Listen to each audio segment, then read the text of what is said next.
এক সময়ের কথা, এক বুড়ো মানুষ থাকতেন গ্রামের এক কোণের ছোট্ট কুঁড়ে ঘরে।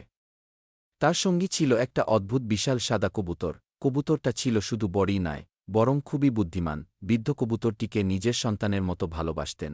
কিন্তু একদিন অজানা কিছু লোক এসে হঠাৎ করেই কবুতরটিকে ধরে ফেল। তারা কবুতরটিকে জোর করে শিকলে বেঁধে ট্রাকে তুলে নিল। বেচারা বৃদ্ধ ছুটে এসে শুধু চিৎকার করে কাঁদতে লাগলেন, আমার কবুতরটাকে নিয়ে গেল ও আমার একমাত্র সঙ্গী। অন্যদিকে কবুতরটা ভয় আর যন্ত্রণায় ছটফট করছিল, চিৎকার করছিল। ঠিক তখনই বনের ভেতর দিয়ে সেই ট্রাক যাচ্ছিল, আর সেখানে ছিল কিছু বানরের দল। বানরেরা কবুতরের কান্না শুনে ছুটে আসে। তারা দেখতে পায় বিশাল কবুতরটি শিকলে বাঁধা, আর কিছু লোক জোর করে তাকে নিয়ে যাচ্ছে। বানরের দল একসাথে ঝাঁপিয়ে পড়ল ট্রাকের উপরে।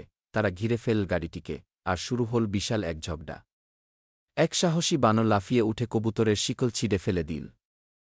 অন্য বানরেরা দুষ্ট লোকগুলোকে ধাওয়া করে মেরে ধরে তাড়িয়ে দিল। অবশেষে কবুতরটি মুক্ত। সে ডানা ভর করে উড়ে চলে এল নিজের প্রিয় বৃদ্ধ মালিকের কাছে। বৃদ্ধ তার কবুতরটিকে ফিরে পেয়ে খুশিতে কেঁদে ফেললেন, তুই ফিরে এসেছিস আমার বাচ্চা।